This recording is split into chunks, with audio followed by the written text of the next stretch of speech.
Evening, ladies and gentlemen. I get your attention. Welcome to the March 11th meeting of the Advisory Committee. We appreciate you coming out tonight. A few of our members are still en route. I know Victor is coming. I think Libby is coming, and Evan is not coming. I believe Nancy's coming, so folks will join us as they can. Whenever we meet, we put aside some time at the beginning of the agenda for folks who would like to make a public comment on something that is not on tonight's agenda. Would anyone like to speak to something not on the agenda? We have to call our committee to order. Go for it.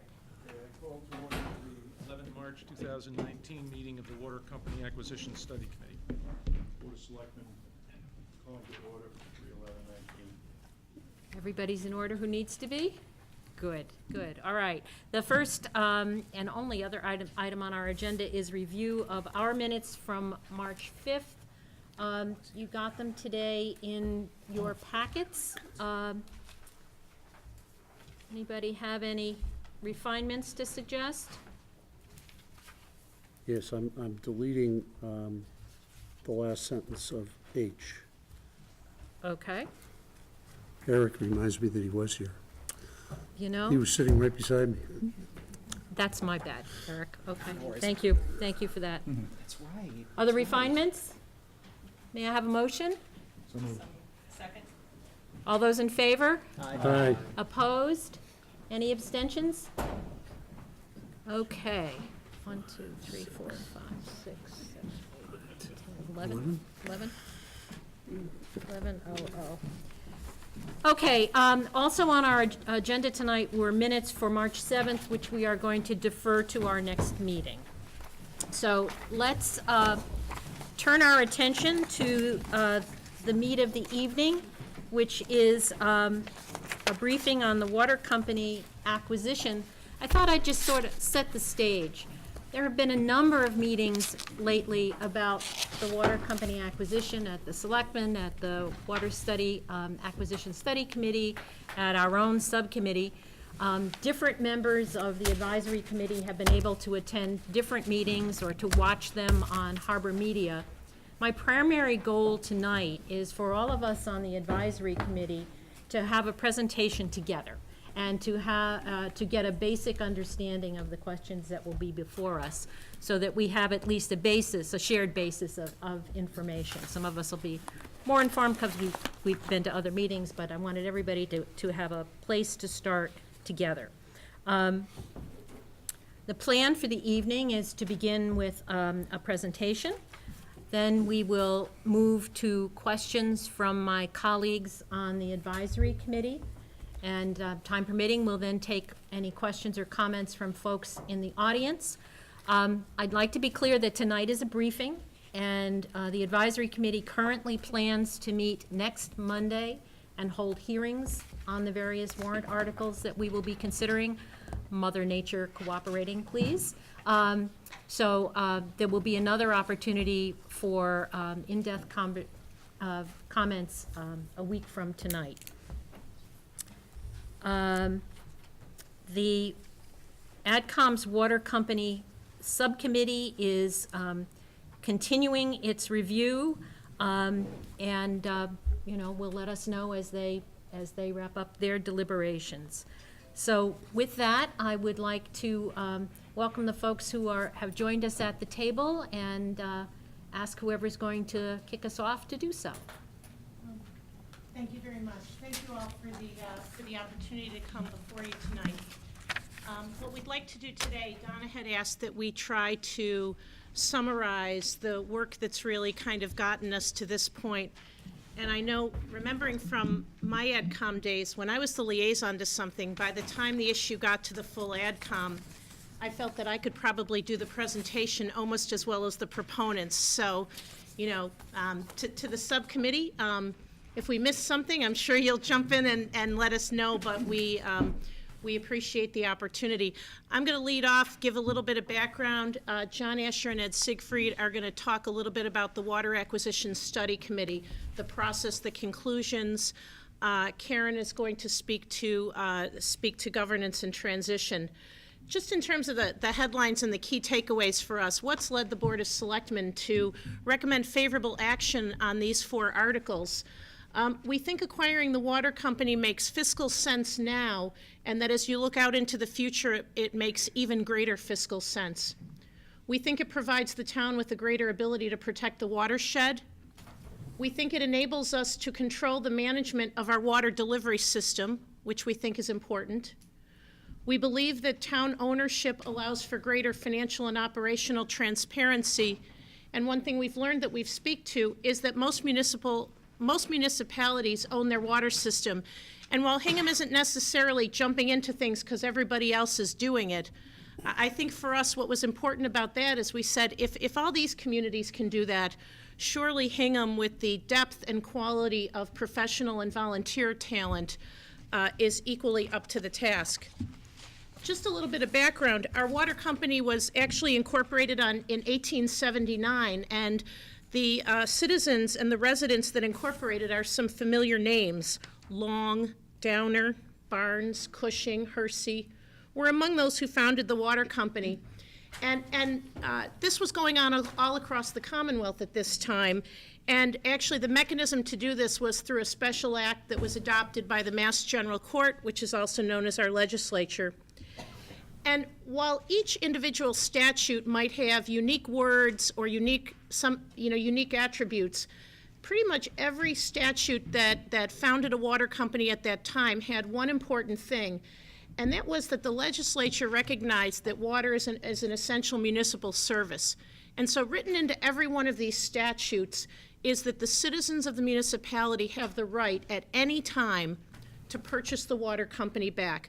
That is a statutory right, that is a right that was important to the Massachusetts legislature, and that is a right that many communities have exercised over time. Our water company's always been privately owned, and from about 1879 to 2002, I think it's best characterized as kind of a small local water company, operated by residents. Then we became part of Mass American, but in 2002, there was kind of a big change that in the town's mind kind of caused this relationship with the water company to shift. In 2002, our portion of Mass American was sold to Kelda, which is a British conglomerate. And Kelda already had the Aquarian Water Company as part of their entity. So our water system was folded into the system. That's when we became Aquarian. Kelda owned Aquarian for 5 years after that, and in 2007, Kelda sold Aquarian to Macquarie. Macquarie was an Australian company, and Macquarie owned the Aquarian water system for 10 years, and then in 2017 they sold to Eversource. Eversource paid just under $1.7 billion for Aquarian. And actually, if you look at what Macquarie paid and what Macquarie sold it for, with about the same number of customers, Macquarie doubled their profit. They bought it for $865 million, they sold it for $1.7 billion, and I think maybe there were like 20,000 more customers. Eversource became the first electric company to be in the water business. And as Karen referenced on Saturday, if you look at a lot of the proxy statements and a lot of the press, one of the things it cites is that as Eversource is seeing some of its business go into solar and other alternative energies, the need for continued growth and for continued revenue growth, their growth is slowing down. So what do? You buy a profitable water company. I would just say that, one thing that's come up in some of this is I think we need to remember that in each case, the decision to buy and sell our water system was made by people in boardrooms really far away from here without consulting kind of any one of us. We read about it in the Wall Street Journal just the same way everybody else did. And again, just a couple facts. Our water system, it's a little over 13,000 connections. You're going to hear us talk about ratepayers or connections. And about 62% are Hingham. They're about 37% of the connections are in Hull, and North Cohasset has about 334 connections. one thing to keep in mind when water companies were founded back in the 1800s is that it was really a matter of the water supply and where the water flowed. So as these water systems were kind of built up over time, they were built up more based on geography than they were city limits. So, as Hingham was building out, there were a couple roads in Cohasset. It seemed silly not to just extend the pipes.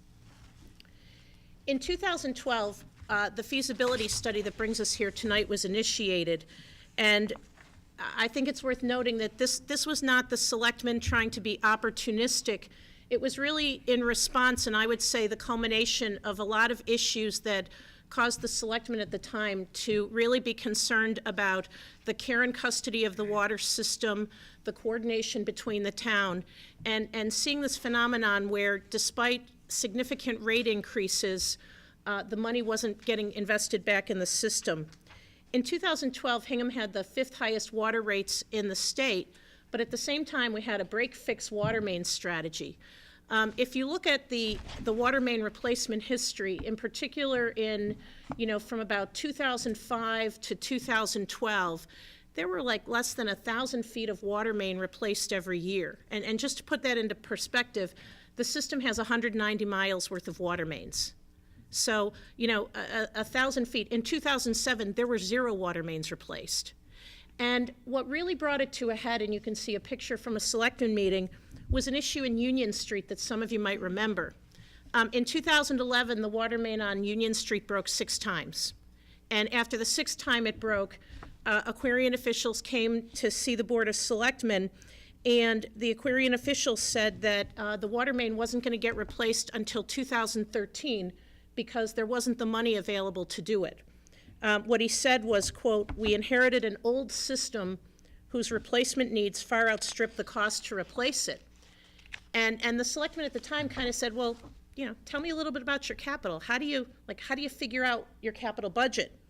And he said, well, it's determined by a formula related to investment return, depreciation, and an appetite for rate increases in service areas.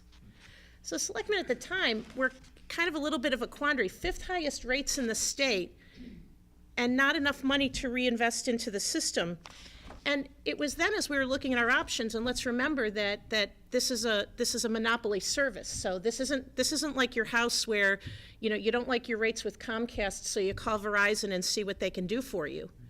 The only option that we had was that option that the general court gave to every municipality around the state back when the statute was done, and that was the right to consider purchasing. And so that's what the town undertook. The Water Acquisition Study Committee was formed. I like to talk about some things that we learned.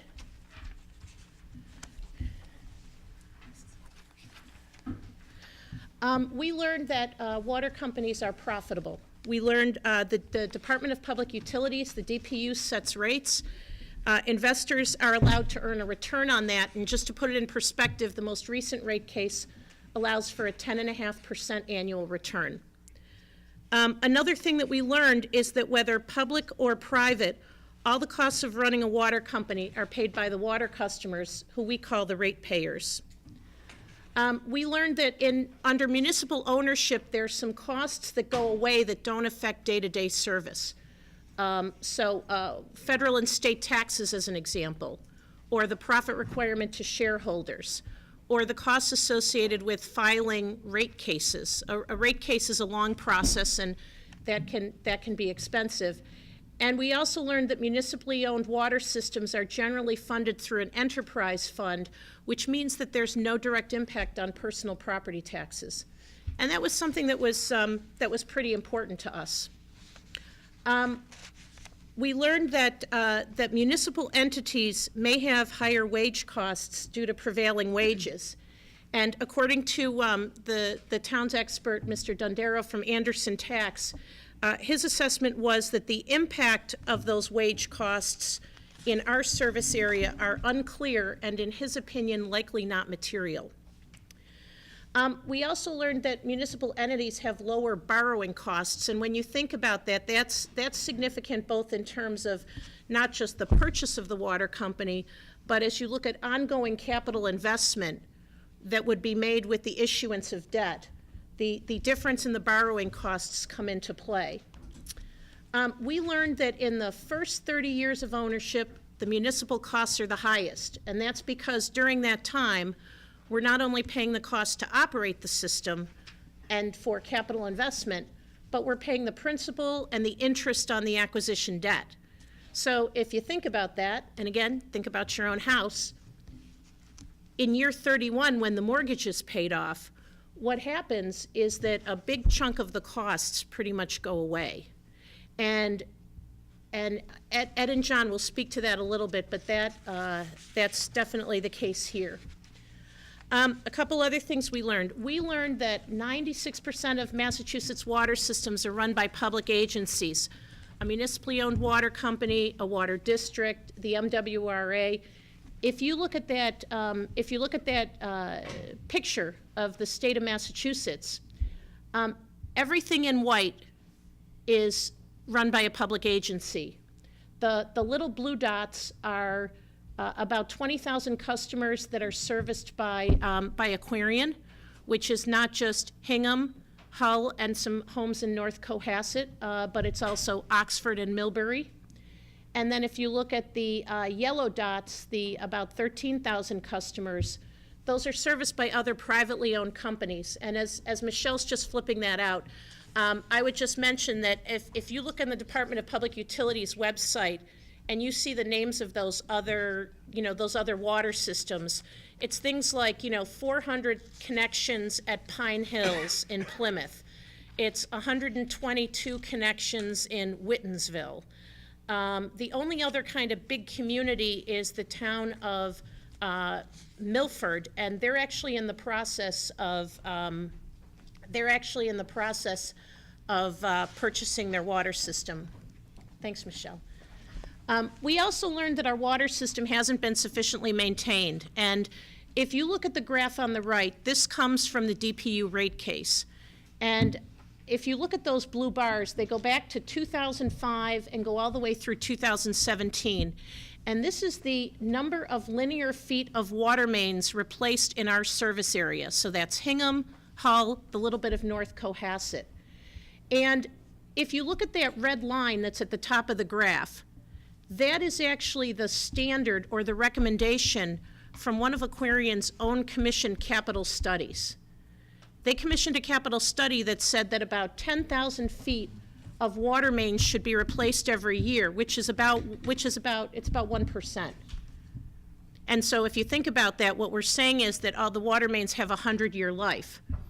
If you look at the track record here, even if you take into account that big bar in 2016, which is the year that Aquarian submitted for its most recent rate case, the average is less than 1/3 of its own study recommends. So that's an implied asset life of a water main of a couple hundred years, which just kind of doesn't make sense. We also have learned that our road building program has been compromised by emergency street openings. And, all of you on the advisory committee, you're familiar with the road building program we started in 2011.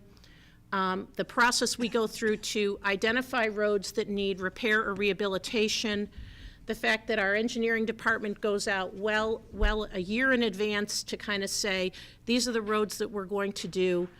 And if you see that picture on the bottom right, I'll just give you an example that kind of illustrates what we mean by the road building program's been compromised. And this is an example on Merrill Street, but we got lots of these examples.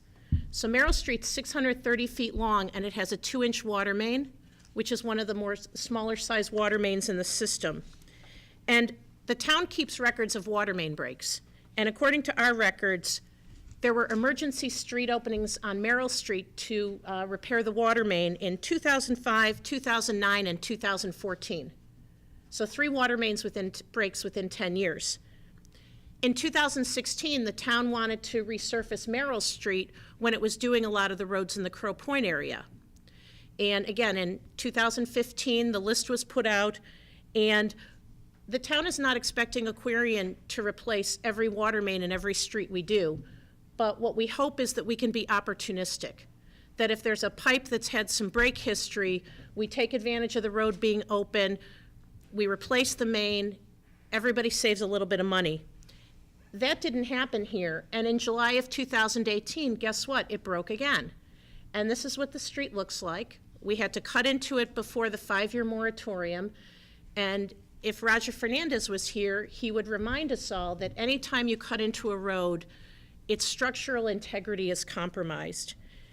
And what's interesting is we keep pretty good records with our road building program because, as we all know, a lot of taxpayer dollars are going into this program. Since 2011, 22% of the streets that we've resurfaced or repaved that are under the 5-year moratorium have had to be opened for emergency water repairs.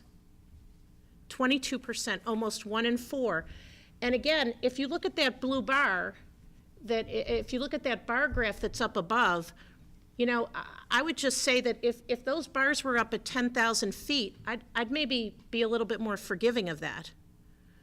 But if you're only replacing, you know, 1,500 feet out of 190 miles, the issue to me has to do with the amount of investment in the water mains.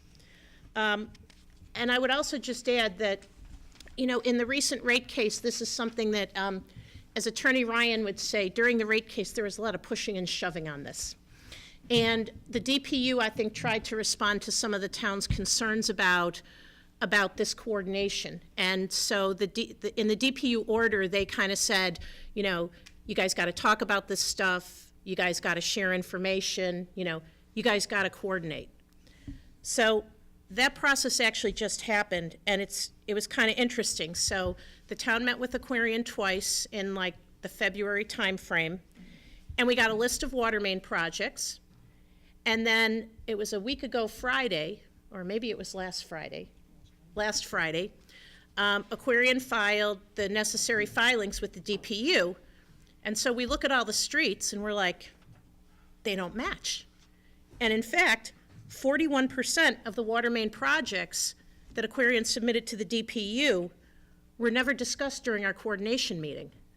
So, you know, you're going to hear people say, we coordinate, we do a good job, the DPU's helping us do a better job. It's not getting better, folks. At least it didn't get better this year. And I would say that if it's not getting better given the overlay of this potential acquisition, I think this is the year it's as good as it's going to get. We also learned, you know, there's been a lot of discussion about water quality, and to just take a step back, right now our water system is regulated by 2 state bodies. The Department of Public Utilities, DPU, has jurisdiction over rates, okay? Under town ownership, and Karen will talk about it, that rate setting process becomes local. Conversely, the role of the DEP doesn't change. The DEP is responsible for controlling water supply, regulating water quality. So it's going to be the same plant, the same certification requirements, the same operating standards, the same quality requirements, the same monitoring. The sampling of our water that's going on today is going to continue to go on. The DEP requirements for who can operate a plant, what licensure is needed, none of that changes. And in fact, the DEP, because a lot of communities have gone through this, they're actually a resource, and they will help us. And Karen will talk about that, as well as a former DEP official who the town has hired to help us. We also learned that you know, there have been some questions that come up that say, well, okay, let's say town meeting votes yes, so kind of what happens? And is there a risk that there's going to be a lapse in service? Or, you know, is there any concern that ratepayers would have about kind of who's in charge? Or, you know, will Aquarian kind of shut out the lights in the plant and the town walks in the next day? It doesn't happen like that. The Aquarian actually has what's called a legal good husbandry obligation, and that's a legal obligation to continue to provide service to the ratepayers in Hingham, Hull, and North Cohasset until the acquisition is completed. And as Karen will mention, the DEP is a determining factor in whether the acquisition is completed. The DEP will not let a transition occur unless, in their mind, everything is set up and ready to go. Talking a little bit about some of the numbers. The purchase price as of April 22nd, 2019 is approximately $108 million. And that 1879 statute gives a formula for determining the price at any time. And, you know, John will talk about the fact that a good part of our feasibility study time was spent in litigation to determine the formula for the purchase price.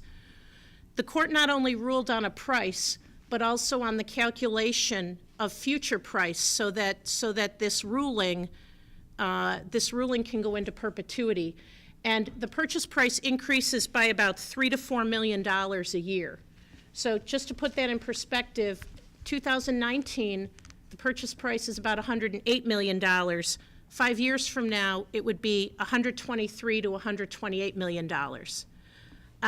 We're sort of not surprised that you know, you folks, and we're starting to hear, you know, we shouldn't rush, we should do more study, we should get more detailed opinions. The longer we wait to decide this, the more expensive this gets, and that's not lost on us. One other thing I want to talk about and bring to your attention, since 2013, when the feasibility study was initiated, Aquarian spent over $2.7 million in acquisition-related public relations. Now, that's in addition to public relations expenses associated with rate cases. And these two binders actually contain all of the invoices that were filed as part of the DPU rate case. And they go through May of 2018, so the activity in the fall and the activity that we've seen in this year are not part of that $2.7 million. But I think we all need to understand a little bit about some of these activities, because they strike us as being pretty unusual, and I'm going to ask Karen to comment as well. So one of the things that we saw in an invoice is that there's been a political analysis done of the advisory committee. When I was on the advisory committee, I've never experienced that. Other expenses were used for advisory committee grassroots advocacy, managing a phone bank for the advisory committee. I'm assuming that's a phone bank to encourage people to come to an advisory meeting, outreach calls to Hingham allies regarding an advisory meeting, research on foster school funding and Hingham capital infrastructure needs. I'm not really sure why PR money was spent on that, but I don't know. A draft outline for a campaign plan presentation to Eversource and opposition research on the Hingham Municipal Light Plant, as well as a draft memo on a takeover warrant article approval process for an Eversource executive. I'll make a couple comments, and then I'm going to ask Karen to jump in before John does. You know, the right to purchase the water company, I started out and said that the legislature gave every community this statutory right to do this. And I think every time our water system's been bought and sold, people understood there's a statute there. And I think in 2017, it was very clear that that statute was important because we were in the middle of litigation. It is extremely troubling to me that a Fortune 500 company is trying to interfere with a local government pursuing its statutory authority. Karen, Paul, and I think our predecessors feel like we have a job to do for the citizens of Hingham. Our job is to protect our resources, to protect the town, to deliver high-quality, cost-effective services. And the feasibility study that's really why it started, and that's really why we've been driving towards this. And as a former AdCom member, this is particularly troubling to me. I would say that Aquarian has maintained from the beginning that none of these expenses are line items in the most recent rate case. And while that is true, this spending was referenced as a primary reason why they were not achieving their return on equity targets in the most recent rate case, which kind of leads us to question whether it had an indirect impact.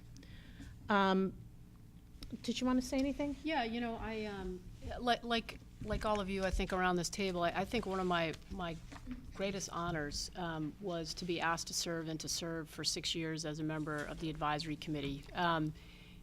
You know, the institution of town meeting is in the hands of this body. and the integrity and the actions of this body allow us to function as a town meeting town. So when I saw these sort of outtakes from the invoices, I was really struck at the level of manipulation and interference into local government processes. And if you think about this sort of a transaction in the context of a general corporate transaction, in some ways they're taking advantage of the fact that we have to do our business this way, right? When Macquarie bought from Kelda, when Eversource bought from Macquarie, the other party was never in that room, right? The acquiring party got to strategize and think through pros and cons for that particular party. That's not the way we work as a municipal government. We have full transparency about the pros and cons of this transaction, from everything from finances to operations. But what that does is allows for this. This is a risk. And I guess part of what we're saying to you tonight is this risk is not imaginary. This risk is real. And, it puts you all under some pressure, I think, to maintain the integrity of this institution as it does for us. And I have great faith, again, as temporary stewards of the town, whether you're sitting in the seat of the Board of Selectmen or you're sitting on this advisory committee, I think we all come to the table, as Mary suggested, to act in the best interest of the town. And, I, for one, feel badly that there's been this sort of backdoor manipulation or attempt at manipulation of a process that is essential to the town and is, near and dear to my heart. Before I hand it to John, I'm mentally realizing that there was a slide missing. Yep. But I just want to mention 2 points with respect to financials. The first one is that this acquisition will not affect property taxes, because all of the revenue that will be collected from the sale of water will be used to pay the ongoing costs of operating the water company, as well as the principal and interest on the acquisition debt and the capital debt. And the second thing, and I think John or Ed is going to talk to it a little bit, but, as we were embarking on this, as, your Board of Selectmen, we were also mindful that there are a lot of other important capital projects that are under consideration by the town. And something that was important to us was to understand whether this acquisition would have any impact on our ability to borrow money for things like Foster School, fire stations, other municipal projects. And the answer to that was no. And I would say that was something we pushed pretty hard with our financial advisors to make sure that to make sure that we didn't have a vulnerability there. So with that, I'm going to hand it to John Asher and Ed Siegfried. Thank you, Mary. So, how did we get here? In town meeting 2012, voted Article 19, authorizing the Board of Selectmen to investigate the feasibility and advisability of further town meeting consideration of acquisition of the water company. The Board of Selectmen, in turn, appointed the Water Company Acquisition Study Committee, and they named it. We had no choice in it. We rarely get it right. To perform that investigation, starting with financial analysis and then proceeding in a phased manner to governance and engineering. The committee agreed that if we encountered a showstopper, an insurmountable obstacle, we would terminate the investigation and report that fact back to the Board of Selectmen. However, the committee was unable to complete the financial analysis, the first phase, because town officials and Aquarian executives could not reconcile the more than $100 million difference between their respective interpretations of the water system purchase price under the 1879 statute, as well as whether or not the water treatment plant, built in 1995, was considered part of the water system under the statute. Having surfaced no showstoppers through the use of look-aheads to governance and engineering, we needed to ascertain both the purchase price and the status of the water treatment plant. And in late June 2013, the committee voted to recommend that the Board of Selectmen take the steps necessary to begin a potential acquisition. Following which, in order to obtain a legally binding purchase price and a formula for rolling that price forward from year-end 2013, as well as to determine the water treatment plant status under the 1879 statute, the Board of Selectmen voted to initiate litigation in early July of 2013.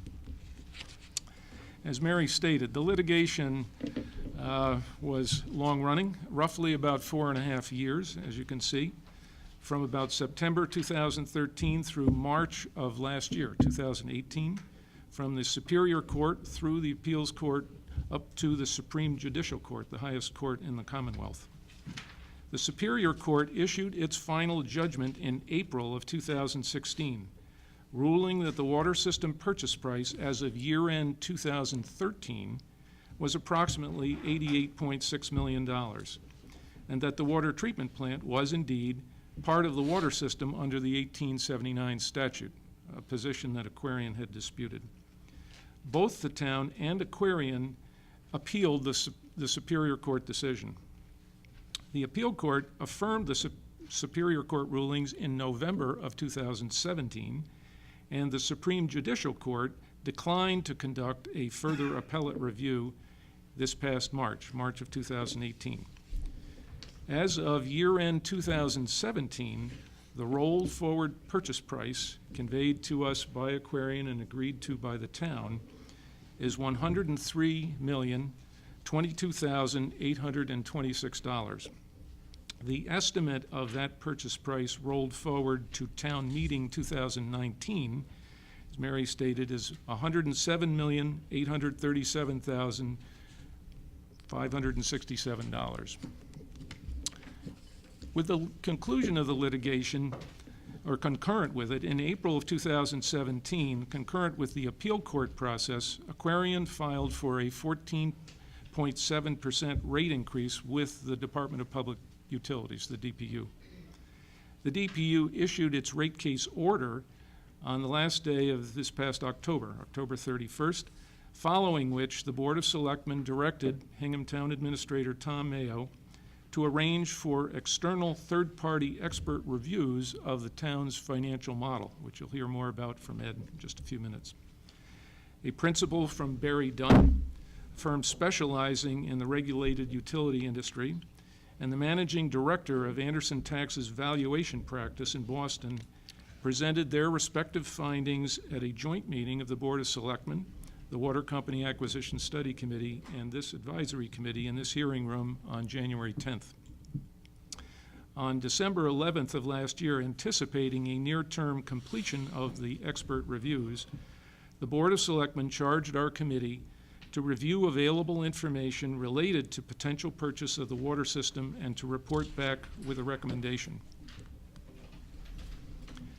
Since its first meeting on May 30th of 2012, the committee has met and published thousands of pages of documents, minutes, presentations on the town's website in an effort to be transparent, including the financial model that Ed Siegfried and I have periodically updated over the past almost 7 years at the request of the past and current town administrators. Following the conclusion of litigation in March 2018, in-depth work on the governance and engineering phases of the study resumed. Summarization and discussion of all the work done to date has been the focus of the committee's 4 meetings in January of this year, starting with the third-party expert review presentations of the town's financial model on January 10th. Since financial analysis was the first phase of the committee's work, I will now ask Ed, the phase leader for financial analysis, to summarize the results of the investigations and the external third-party reviews. Okay. Thank you, John. 7 years ago, when John and I were both in high school, as I've said before, back in 2012, when we were asked to take on this committee assignment, we began by reviewing Aquarian's you can go to the next slide, John. Aquarian's 2012 DPU rate case filing, in which the DPU had granted Aquarian a 10% rate increase, which followed a 23% increase 3 years earlier in 2009. We also had 3 meetings with Aquarian's financial people in late 2012. And some of this is history. Some of you may have heard this before, but it does provide some backdrop and briefing, and then I'll talk a little bit more about where we are currently. As a result of this work in 2012, we identified almost $7 million in Aquarian costs that could be eliminated under town ownership. That was $7 million out of the roughly $12 million that Aquarian had been approved by the DPU to charge. Those were costs that could be eliminated under town ownership, costs that a town-owned water system would not have to pay. These costs included water treatment plant lease costs, depreciation, income taxes, Aquarian profit, and other expenses, including rate case expenses, corporate overhead, shared office space, legal fees, and rent for facilities in other towns. Once we understood Aquarian's cost structure, we were quite certain, and perhaps actually confident, starting in 2012, that a town-owned water company could operate less expensively. The only significant unknown at that time was the acquisition price. In April 2016, as John said, the court issued a ruling stating that the price would be $88.6 million as of December 31, 2013, using a formula that would allow for the price to be rolled forward to dates in the future. The $88.6 million price was $37 million higher than Hingham's calculated price, but $103 million less than what Aquarian had asked for. The price rolled forward to December 31 of 2017, supplied by Aquarian, using the court's formula, is $103 million. Rolling it forward another 16 months to next month, when town meeting will vote on a purchase, the price is estimated to be approximately $107.8 million.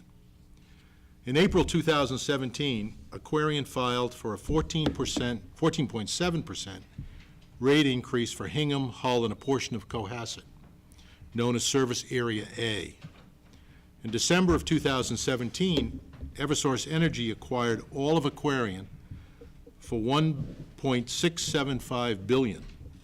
In 2006, Macquarie, an Australian investment bank, had bought Aquarian from Kelda, a UK company, and they paid $860 million for Aquarian at that time.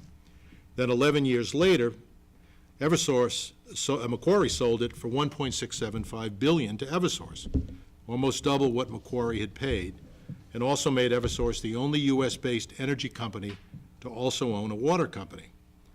I think this raises in my mind a reasonable question. Who might own Aquarian 10 or 15 years down the road? Aquarian has had 3 different owners in the last 15 years. In February 2018, 11 months after filing the initial increase and 2 months after being acquired by Eversource, Aquarian applied for a new capital surcharge called a Mains Replacement Adjustment Mechanism, or MRAM, that would be added to its rate increase. Finally, this past October, the DPU approved an 11.9% rate increase for Service Area A, bringing Aquarian's total base revenue for this area to $13,047,168, with an effective date of November 1, 2018, meaning the increase has already started showing up in our water bills. The DPU also approved the MRAM surcharge, which will appear as an additional charge on water bills starting September 1, 2019. Included in the $13 million in Aquarian's approved revenue were many of the same types of costs that we identified back in 2012, which could be eliminated under municipal ownership, including Aquarian profit, water treatment plant lease costs, and depreciation. These 3 items alone total $6.6 million, or 51% of the total approved revenue, exclusive of the MRAM surcharge. The eliminated costs could be redeployed to more than cover town borrowing costs to acquire the water system. Next slide, John. This past November, the town hired, as John said, 2 independent third-party expert financial firms, Anderson Tax and Barry Dunn, to review both Hingham's and Aquarian's financial models. The expert report from Barry Dunn stated that the town's assumption of a 10% Aquarian rate increase every 3 years appeared conservative and reasonable, based on the history of Aquarian rate increases in Massachusetts, Connecticut, and New Hampshire, all of which had average annual rate increases higher than what was used in the town's financial model. Jim Dondero of Anderson Tax reported that the savings for ratepayers under town ownership over a 31-year period, 2019 to 2049, would be at least $48 million in savings. The $48 million in savings did not include the additional Aquarian MRAM surcharge ratepayers will pay starting this September. Starting in 2049, once the acquisition debt was paid off, the savings under municipal ownership would increase by $7.4 million each year. Slide 20, that kind of shows a recap, a summary of what makes up the $48.3 million. Town operating costs of $528.3 million, including the acquisition principal plus interest, capital cost and principal plus interest, and Aquarian's operating costs, which Anderson estimated at $576.6 million, including capital, principal and interest, taxes, profit, and overhead, all yielding a net difference or net savings to the town, to the ratepayers, of $48.3 million. That's without the MRAM surcharge. Next slide, please. Some of the key factors and assumptions that Anderson presented were, number one, the initial debt would consist of the Aquarian purchase price of $107.8 million plus $1.5 million repaying Hingham's fund balance for the litigation and study costs, plus $2.7 million in year one system improvements, all adding to $112,027,567. Meetings and discussions were also held with the town's financial advisors, and various options were reviewed with respect to financing this amount. The recommended financing was for the acquisition debt to be financed over 30 years, with 1 year of short-term borrowing using bands at a rate of 2.4%, and 29 years of long-term level payment debt at a rate of 3.75% using general obligation bonds. While the town model reflects what I would call a conservative 3.75% interest rate, there are forecasts of lower rates in 2020, including one for 30-year AAA-rated municipal debt at a rate of 2.65%, 110 basis points lower than the 3.75% in the town model. If 2.65% was the rate that Hingham obtained in 2020, it would translate to additional savings over 29 years of $21,196,000, increasing the town ownership savings to $70 million. I point this out as an example of how a moderate change in assumptions and variables can have a significant effect over a long period. The Anderson work also pointed out that annual infrastructure capital investments were input at equal amounts for both the town and Aquarian, at $2.7 million for 2020 and 21, and then $2.5 million per year for the next 3 years, then increasing 5% every 3 years, reaching $3.9 million by 2049. The capital in the Anderson model of town costs would be funded with 20-year debt, starting at a rate of 3.25%, and then increasing 25 basis points every 3 years. The Anderson model also included town outsourcing of system operations and maintenance, based on cost quotes, plus additional costs, including a water system superintendent, administrative support, and other municipal costs, growing all of these costs annually at a 3% inflation rate. Also included are $315,000 in year one transition costs. All of the costs would be paid from water rates through an enterprise fund, not from real estate taxes, as Mary has said previously. Mr. Dondero also noted that the use of a 10% rate increase for Aquarian every 3 years, equating to just over a 3.2% compound annual growth rate, is less than Aquarian's historical compound annual growth rate since 2005, which was higher at 3.5% in Massachusetts, 3.3% in Connecticut, and 4.3% in New Hampshire.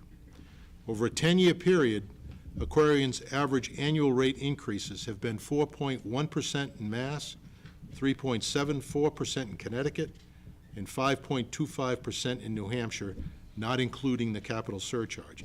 That's been their average annual rate increase in those 3 states. Based on all of the work done over the past 7 years, I believe there will be significant financial savings to ratepayers if Hingham owns the water company. Only 14 communities out of the 351 cities and towns in Massachusetts are served in whole or in part by privately owned water companies like Aquarian. That's 337 out of the 351, or 96% are publicly operated. That's a compelling, impressive number. Ratepayers in Hingham, Hull, and Cohasset, 3 of the current 14, if they join in with the other 337 towns and cities, would clearly benefit from greater local control and savings under town ownership. And that concludes my briefing. Great. Thanks, Ed.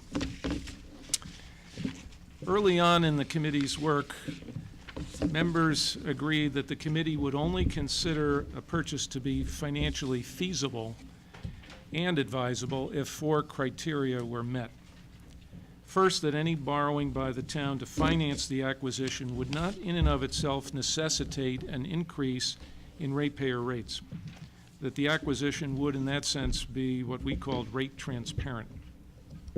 The second and third criteria that you see on your slide basically address the need for increased capital expenditures, and you can see that based on Mary's chart of the linear feet replaced, water main linear feet replaced from 2005 through 2015. Certainly needed to be accelerated in a 140-year-old system, 13% of which water mains are over 100 years old. The expected useful life of a water main is 70 years.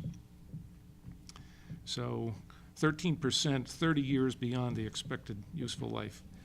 The fourth and final criteria was that Hingham's fund balance be reimbursed the nearly $1.5 million in costs incurred over the past almost 7 years. That way, ratepayers in each of the 3 towns served by the water system, Hingham, Hull, North Cohasset, would all bear their fair share of the acquisition costs and the ongoing costs of operation, maintenance, and capital improvement.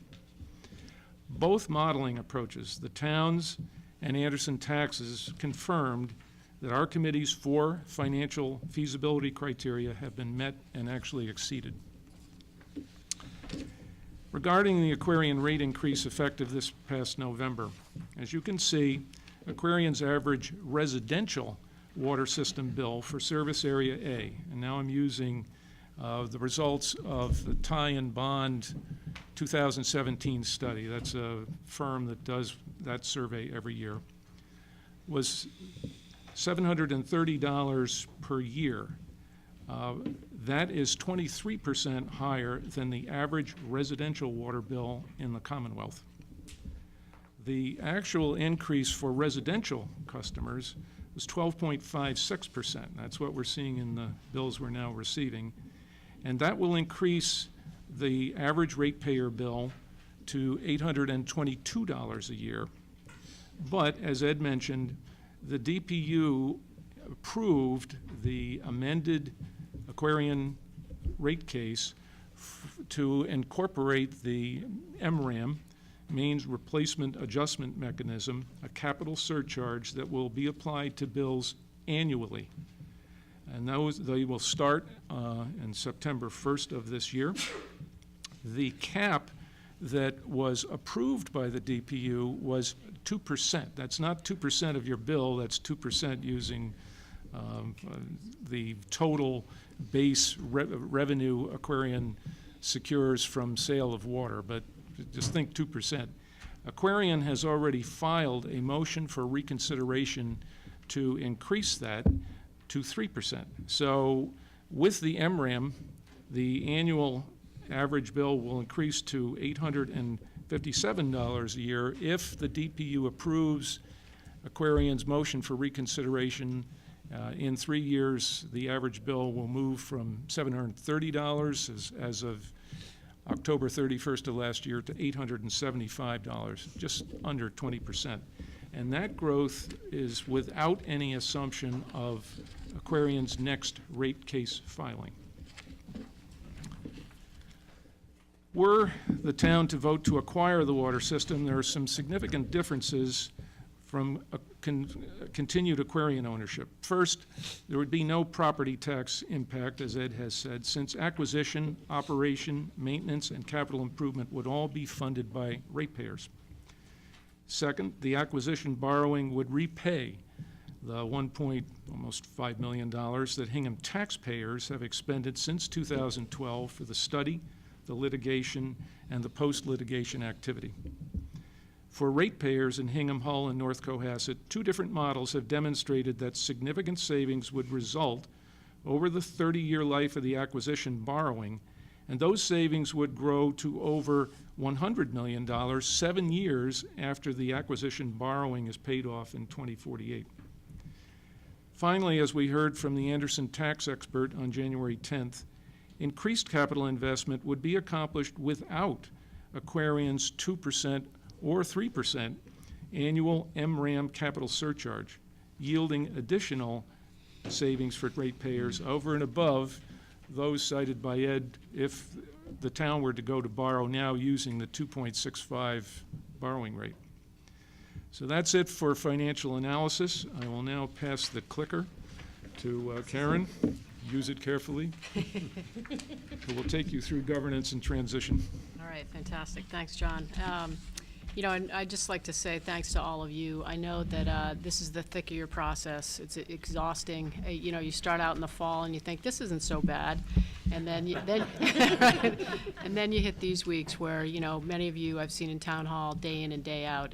It's important work that we're all doing, and I do appreciate that time. I tried to make that point for those of you who either listened or were at the presentation on Saturday, that the fact that these things begin at labeled MM means that there's a lot of alphabet soup that comes before this. So, you know, we've had to carry on not only with this, but with the business of the town. And you, as I said earlier tonight, are the crux of that, and I appreciate it. And it doesn't go unnoticed by any of us. So thank you. So governance and transition is, as you know, as John said. I guess I simplified this transaction in sort of two ways. One was, can we afford it? And the next question is, can we do it? And the can we do it fell to me to look into. And I approached this working with Josh Krumholtz and Charlie Cristello in much the same way that the finance team did. And that was, were there any showstoppers on the horizon that would, you know, put up a big red flag to say, no, you know, don't move forward. So just like the finance team, you know, that's the way we approached this task. We didn't approach it, you know, running out of the gates to buy a water company. We carefully evaluated whether this was a prudent thing to recommend to town meeting. So where did we start the process? So last summer and early last fall, we started to research state law governance models and operational requirements. We obtained advice of one or more lawyers, because why not? The more the merrier, right, Victor? We reviewed the Mass Drinking Water Regulations. So importantly, the Mass DEP has the primacy to enforce federal Safe Drinking Water Act requirements. And so they're the agent, actually, of the federal government in the Commonwealth that's responsible for safe drinking water. The Mass DEP actually has sort of two components. One is the Water Management Act, which governs the withdrawal of water from our watershed and watersheds across the Commonwealth, as well as the Safe Drinking Water Act regulations. So we reviewed those, and you'll see later on, we had several exchanges with folks at the Southeast Regional Office of the Mass DEP, and continue to talk with regional and central office leadership about the transition of the public water system here in Hingham. We contacted a professional water consultant to, again, help us frame our questions and help us issue spot to be sure that we weren't leaving any stone unturned or anything on the table that should be considered. We contacted bond counsel in the water utility space, so this is different than Rick Manley. This was, you know, an independent person recommended to us by the water consultant, who provided some context and advice around bond financing and just general sort of requirements of these sorts of transactions. You know, the one thing I will say, and I know you all probably run into this as well, The generosity of time for the people that we called to say we had these questions, I was just amazed at. These are people that have, the DEP, as Mary said, part of their role is to help public water systems understand their responsibilities. But, as you'll see as I move forward, I was calling water superintendents, as was Michelle Montsegur in other towns, and these are busy people with other things to do, and the generosity of time was very heartwarming. We met with representatives from Hull and Cohasset. I have to say that at a staff level, the conversations about the potential acquisition of Hingham of Service Area A, which includes North Cohasset and Hull, have been ongoing since 2012, really, and have been sort of more formalized and brought to a selectman level once the purchase price litigation was concluded. And I have to say that both at the selectman level and at the town manager level in Hull and Cohasset, they've expressed full support and endorsement of our moving forward with the acquisition of the system. And one I guess other point there is we plan to meet with the Hull Board of Selectmen on March 21st, and probably will provide a briefing similar to this to the Hull Board of Selectmen and members of the public in Hull, so that they have the opportunity to ask us questions directly about the transaction. And so we contacted other municipalities and talked with water superintendents in other towns. That was really invaluable. We contacted officials at Mass DEP, and as John said, we reviewed the Tie and Bond 2017 Massachusetts Water Rate Study Survey. I know Aaron and Bob have spent some time on that dashboard. It really, I don't know about you all, but it sort of made me pause to think, who inputs all this stuff? And they've been doing this for years. But it was so you plug in the name of the town and up pops how it's owned and what the rates are, and so for my purposes, I was glad someone took the time to input it.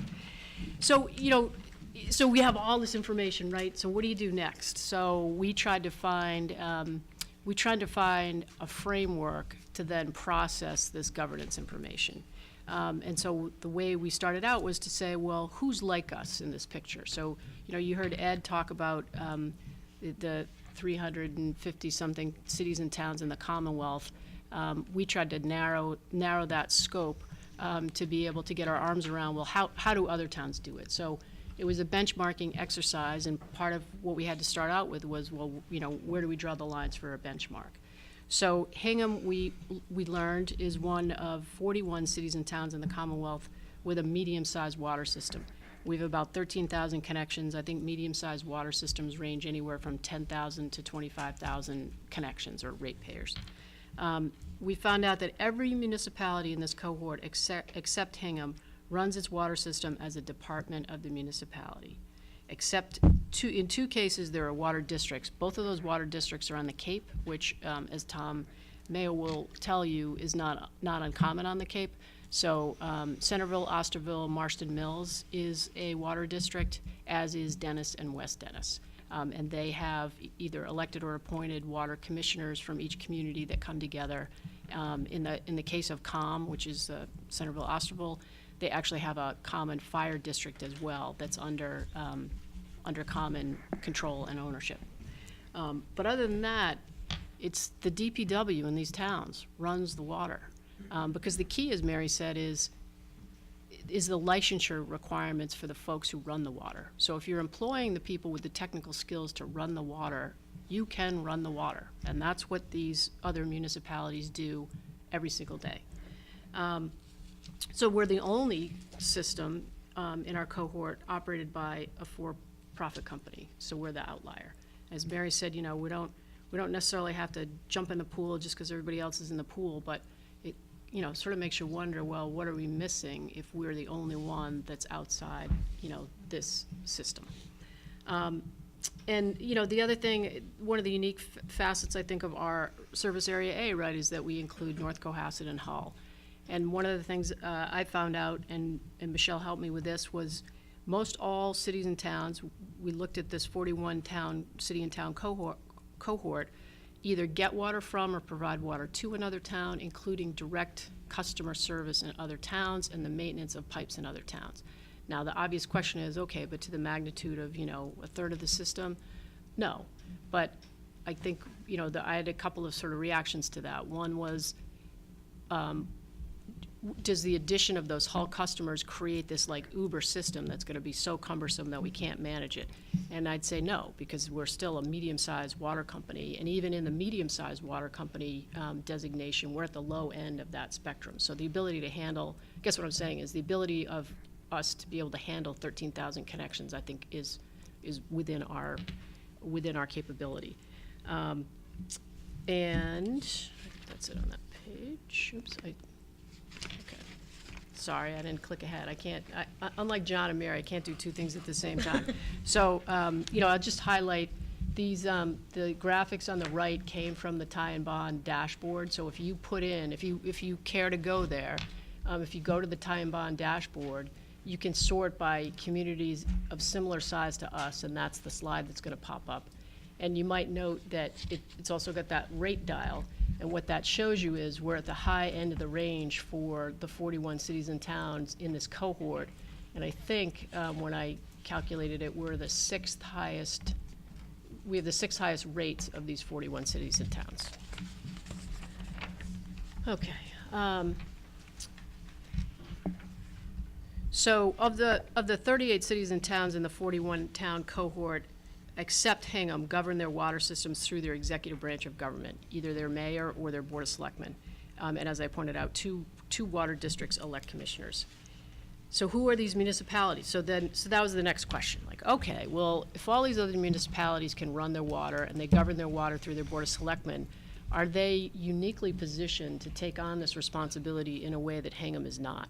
And I would submit to you that these are places just like us, that are doing just what we are trying to do, which is provide, top-notch public service in all aspects of local government. So, Agawam, Attleboro, Chicopee, Falmouth, Gloucester, Lexington, Needham, Plymouth, Tewksbury, and Weymouth.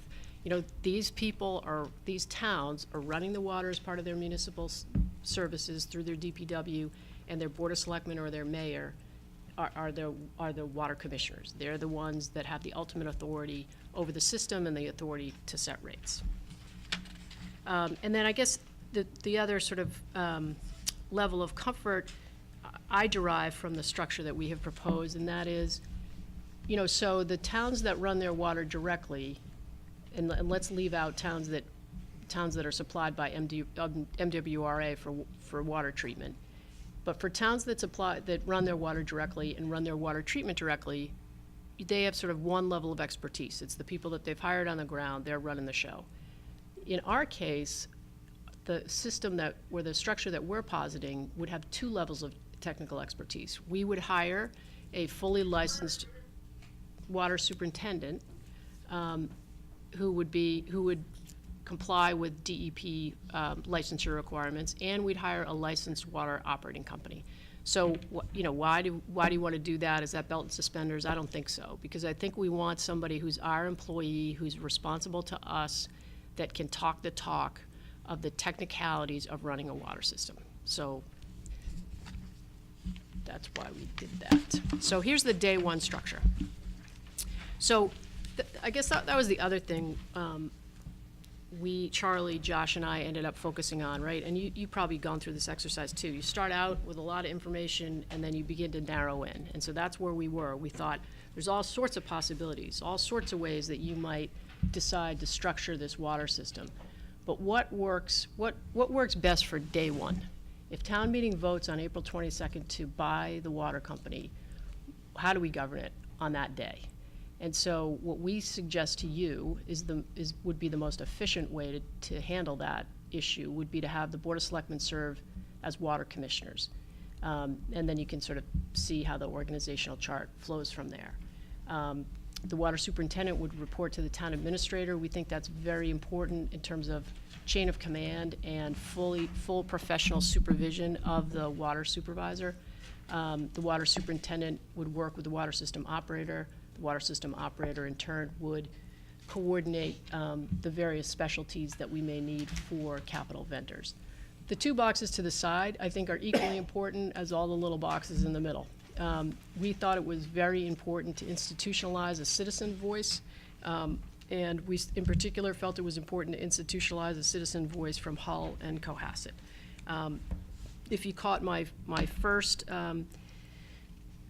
discussion of governance, which I think was back in September, part of what this mimicked was also, a board of directors of a for-profit company where the board of directors would serve for, significant compensation.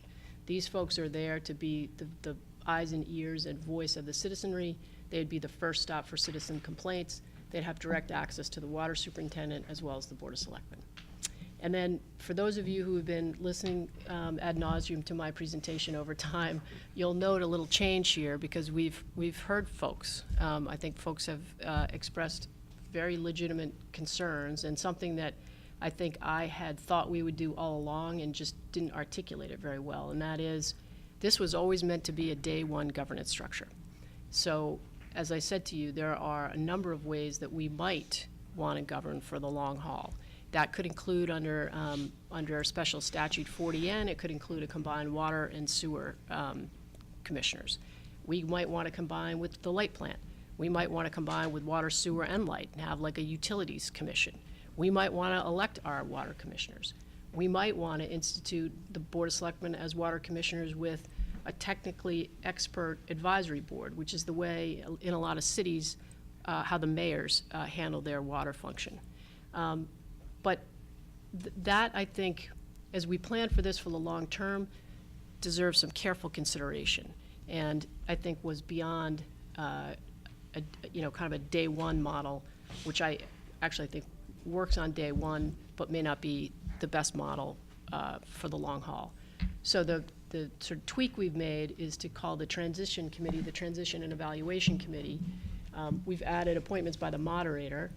And part of what they would do is help with the transition, but then continue on and evaluate governance models and governance structures and make recommendations with respect to that. It's kind of like John and Ed's service on the advisory committee, the water advisory committee. It would probably never end, but yeah, right. Yeah. So the rate setting process, we envision that rolling out much like our budget process rolls out for everything else that we do, where the water superintendent in the beginning of the year would work with the water operating company to get a budget from the water operating company, and then would work with the Citizens Advisory Board to review those numbers and to review the townside costs, which would include essentially the salary of the water superintendent and administrative support, and then would march that budget request through the budget process. I think that part of what I would envision would be a capital plan, a strategic capital plan being part of that process. So as you heard Mary speak earlier, we would have an understanding of what the deployment of the capital funds that are part of the budget, we would have an understanding of where that's intended to go. We would not be in a position to match every road opening, but you can bet your bottom dollar that we would coordinate that to the extent that we could, so that if we have an opportunity to open a road and an opportunity to replace an aging main, we would prioritize that in capital expenditure. Significantly greater transparency. All this stuff's going to take place in town hall, where we all are. And I mean, you're uniquely positioned to understand what that means. Nothing we touch, nothing we do can be outside the public view. And the people setting the rates or recommending the rates, they're the people that drink the water, that shower, and that need access to their water. They're paying the bills, and that would be their lens in evaluating expenditures. They live in this area. Their watershed, their water resource, belongs to this community. We're temporary stewards of that. So it's that lens that would come to the table, I think, to set rates and to establish capital priorities, certainly with the expertise of the water operating company and the water supervisor. I think I covered that. So, as a technicality, and I think this happens with sewer rates too, maybe Carrie can jump in if I'm missing it, but, as a technicality, the rate, the final water rates would be voted after town meeting by the water commissioners, because that's just the way the statute works. So there'd be a recommended rate and a recommended budget, I suppose, at town meeting, but then the rates would be set following town meeting. And in some ways, right, if town meeting changed something, then the rates would be changed to reflect that change in budget. But that's the statutory authority that the selectmen would exercise post-town meeting. So then we move to prepare for transition. So I think I mentioned earlier on, we've continued our conversations with DEP, and in particular with the leadership in both the Southeast region and the central office. We will need to fill out a business plan, which describes in particularity the operation and the rules of running the public water system. And that business plan needs to be approved by DEP before the registration of the water withdrawal rights would transfer from the Aquarian to the town of Hingham. This is a technical process, and so we have done, again, I think what we do routinely, and that is we've reached out to get the skill sets we need around the table to do this job responsibly for the town. And in this case, this guy's a home run. So Bob Gollage is the former Secretary of Environmental Affairs for the Commonwealth. He's a former DEP commissioner, but I think most importantly, if you look at his resume, he started out like as a wetlands conservation agent at the DEP. So he's worked his way up. He's not an office guy. He's a down in the dirt guy, and so he knows water systems, and I think we're privileged to have him as part of our team. We've created the water superintendent job description. We've requested the roll forward price for town meeting, and we've been coordinating the financial transaction with our financial capital market advisors, our financial advisors, town bond counsel Rick Manley, and the town finance team, principally Sue Nickerson and G. Montgomery. So if we vote yes, what do we need to do? So we need to issue an RFP for a water system operator. And we heard this weekend some discussion around the importance of the RFP. We understand that. It was recommended to us by Dwayne Levangie in the Southeast Regional Office of the DEP that we work with Hans Kaiser, who's the water superintendent in the town of Hyannis.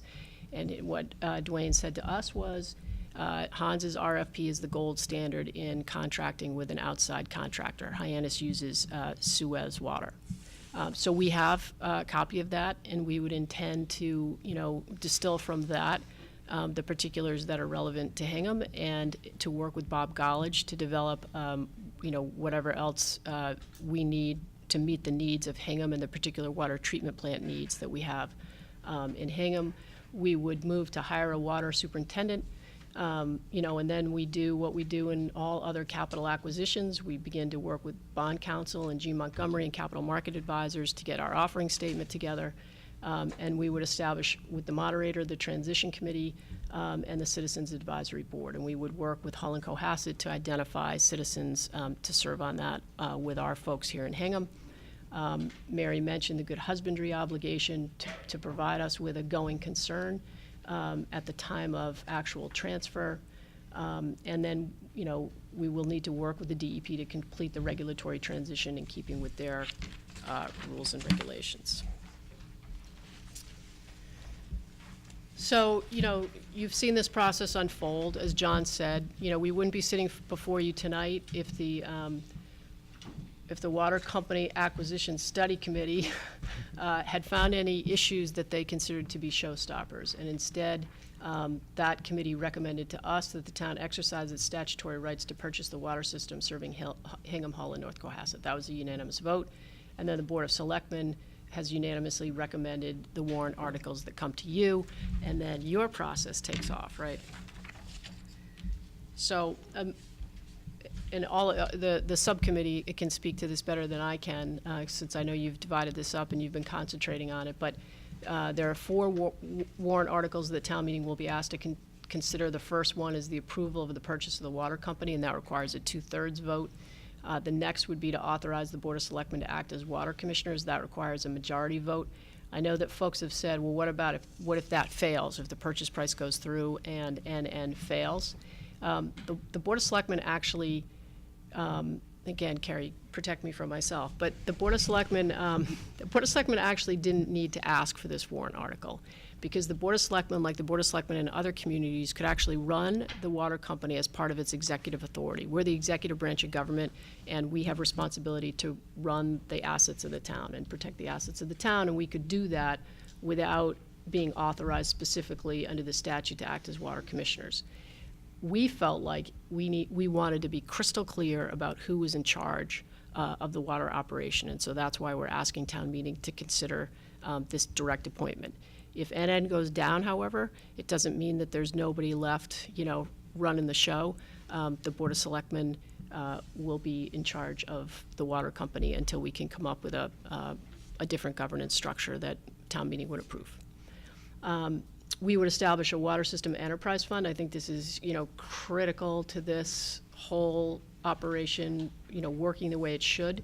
We want to be able to capture revenues, liabilities, and costs within a single accounting unit. And importantly, we want to be able to retain earnings within that unit so that we can establish appropriate reserves. You'll note that the year one budget includes about a $4.8 million excess in retained earnings that would be captured at the enterprise fund level. We feel like this gives the operation in year one a cushion and provides some opportunity for us to do any number of things with that $4.8 million, including a rate stabilization fund, conduct a cost of service study, conduct a strategic capital plan study, and potentially a capital reserve. So, that is the kind of decision I think that would be made in concert with the water superintendent. I think certainly gives me some comfort in the year one operation. And then last but not least, PP authorizes transition costs in the amount of $250,000. So we went over this question the other day. I think there's $350,000. $315. I get that confused every time. $315,000 built into the model for transition costs. This is just a timing issue. So this would give us access to that money before the money kind of comes in the door when the transaction's concluded. So it's not like we're trying to double up or take a piece, add an additional piece to transition. We just know that we're going to need cash, available cash, before the cash comes in the door for the acquisition.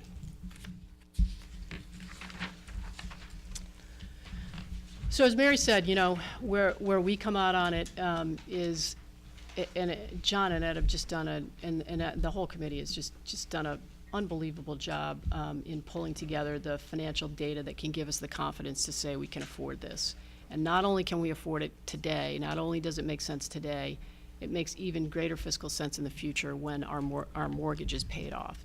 And I think the other thing to keep in mind is at every juncture in the model where one might be aggressive if you were trying to force this through, we went in just the other direction. So you heard Ed and John talk about the interest rate assumptions, for instance. Those are overstated compared to what we understand the data will likely be. And in addition to that, and I was talking to Dave Anderson about this the other day, there are a couple other things that we didn't include because we were in some ways trying to set up a conservative or almost worst case scenario for the purchase and operation. So, the state makes available on an annual basis something in the order of $300 million for capital improvements for public water systems, for municipally owned water systems. And that's federally funded through the Federal Safe Drinking Water Act program. That borrowing, municipalities can borrow at a 2% rate, and in some cases there's principal forgiveness programs depending on what you're going to do. So it would be our intent as part of a capital strategic plan to try to access those funds just like we do for MSBA or other state grants that are available to municipalities. And the other thing I would say is that there are regional and statewide consortia for the acquisition of chemicals and pipes. And, you saw that map, right? All those white areas are doing exactly what we're doing. And so many of them have bonded together in order to bring some efficiencies to the purchase process.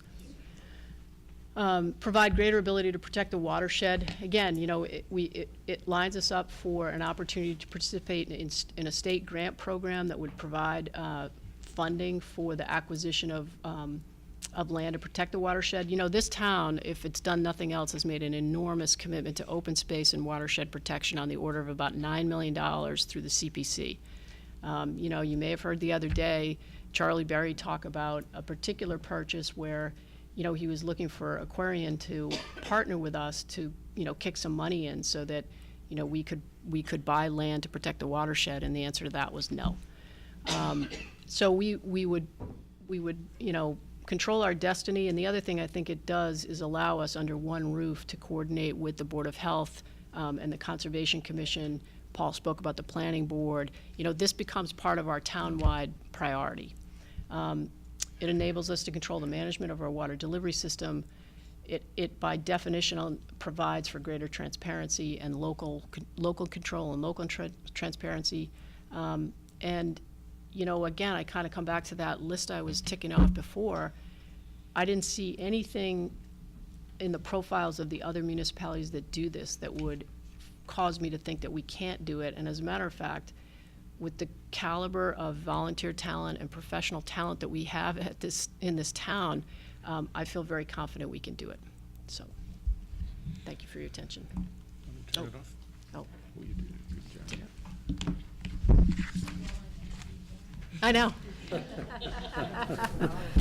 Thank you very much. Advisory Committee colleagues, thank you for your attention. That was a distillation of a great deal of information in a short period of time. Now is our opportunity to ask some questions. Questions from my colleagues on the Advisory Committee. George. Well, first of all, thank you. Tremendous amount of work, and I'm glad you guys are doing it. Two questions. Karen, you talked about a $4 million surplus year one. Walk me through a little bit, of where that comes from, because it obviously doesn't continue year after year. So why does it happen in year one? So, I can do the enterprise list. So, as Ed and John mentioned, right now in the current rate case, Aquarian collects just over $13 million from ratepayers, okay? So our thought is that in this first year of town ownership, we would keep rates where they currently are at $13 million. The cost of town ownership is $8.8 million. And that's the cost of outsourcing operations. We've received several quotes from one organization over 5 years. We've received quotes from another organization, and we've taken the high end of that quote. It's the cost of the water superintendent. It's a payment in lieu of taxes so that the town revenue base remains intact. I think that's about $800,000. The main reason, George, for that is that in year one, as we're doing a short-term note, the interest rate is about 2%. So the principal and interest payment in that first year is low. Now, why did we decide to do that? For two reasons. First of all, we envision in year one doing what's called a cost of service study, which is what most of the utilities do prior to filing for a rate increase. So we wanted to, rather than try to change the rates within a few months of ownership, we thought, let's do this in a thoughtful, methodical way so that for ratepayers, they don't have, a lot of rate instability. The other reason that it made sense to us is that one of the concerns we heard in the hearings, and as Karen said, these hearings, and I think you find it with warrant articles, this is a wonderful opportunity to refine things, to make them better, based on questions we get, based on suggestions. And one concern that came up was, if it is general obligation financing, which this is, what would happen if the water company couldn't pay its bills and then the town would have to step in? And for some people, that created some uneasiness. That's happened a few times with the Country Club, for example, which is an enterprise fund. But I'll let you know that for the Country Club, since its inception, the town has stepped in over a course of all the years of operation of the Country Club to the tune of $700,000 in total. So one of the things we thought was if we keep the rates constant in year one, it creates some revenue flexibility so that if something unexpected occurs, an unexpected expense, we had people ask what would happen if there was something catastrophic. We would have the flexibility and the funding within the enterprise fund. So we saw that budget surplus as a way to sort of fortify the self-sustaining nature of the enterprise fund and reduce the risk that had been identified as part of general obligation financing.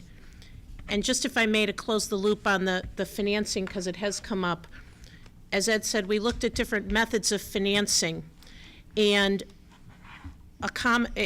general obligation and revenue bonds are kind of the two types of bonds that are typically used.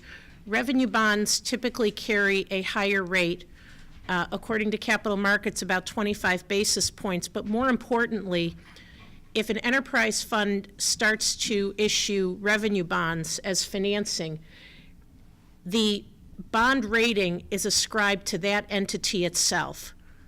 And so, according to our financial advisors, they estimated that if we're a AAA municipal, if the water company were to issue revenue bonds, we would probably be at one or two ratings lower than a AAA. And that's significant for the ratepayers in terms of both the cost of acquisition and the cost of capital. So I just wanted to add that because it's a commonly asked question. Thank you. And I brought this slide back up because, I think the notion going forward for us is that just like the light plant in 1895, the town has introduced electric lighting for the benefit of its citizens and neither to make money at their expense nor to furnish light at less than cost. So that's the sort of guiding principle. And the other thing I'd offer is that, and I meant to say it in my diligence process, part of what I did when I was looking at this was I also read investment white papers, and I did sort of a national look at public water systems. And the cost modeling that Ed and John have done and that Mary's spoken about is consistent nationally. So there's anywhere from a 40 to almost 60% reduction in cost under municipal ownership. So it's not just, this isn't an aberrant finding. And, one of the reasons that we're the 5th highest water rates in the state, I think, has to do with the fact that we're one of the few. I think it has to do with the ownership structure. The actual number on the revenue budgeted surplus is actually closer to $5 million. It's $4,867,000. Additional questions from my colleagues? Andy? How long would it take to close this budget town meeting?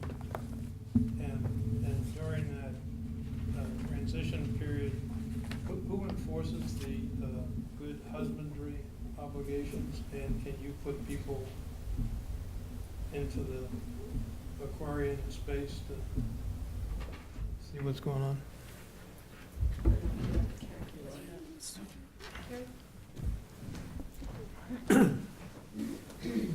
Kerry Ryan, counsel for the town. I wanted to answer that because I think a lot of those were legal questions. First of all, so the item that you were talking about is the good husbandry, and you were saying how long does it take to close, and how do we enforce it and things like that. It's a great question. So exactly how long it takes it from the water companies that have done that in the past, there doesn't appear to be like a standard of, it's going to be 60 days or 90 days. It's going to take however long it's going to take, and part of that's going to depend on the cooperation of Aquarian. And there are a lot of items, I's that are going to have to be dotted and T's that are going to have to be crossed, licenses that are going to have to be transferred, vehicles that are going to have to be transferred, property that will have to be transferred. Those things will all be done. During that time period, both the courts and the DPU, the Department of Public Work, or Department of Public Utilities, identify that Aquarian is obligated to continue to run the water treatment, the water plant, and maintain it in good condition, and hand it over as an operating, well-run operation. As far as your question then about enforcement, there are several different avenues. I don't want to, in a public setting, get into exactly what the town would have to do. But the courts have handled this previously. They've dealt with good husbandry. And I think there's some pretty good standards out there of, what the operator is supposed to do and how it's supposed to be run. And, the town will be protected by those entities. Does that answer it? It does, thanks. Thank you. Additional questions? Mary, I think you answered this a moment ago in response to George's question. Am I correct to understand that the difference between a revenue bond and a general obligation bond is that the general obligation bond, in the unlikely event that the water utility isn't able to repay it, falls back on the town and the taxpayers? That would be correct. General obligation bonds are backed by the full faith and credit of the municipality. And so that is correct. In August, our financial advisors, we kind of went through a whole process to look and say, what are the different methods of financing that are available? What are the pros and cons?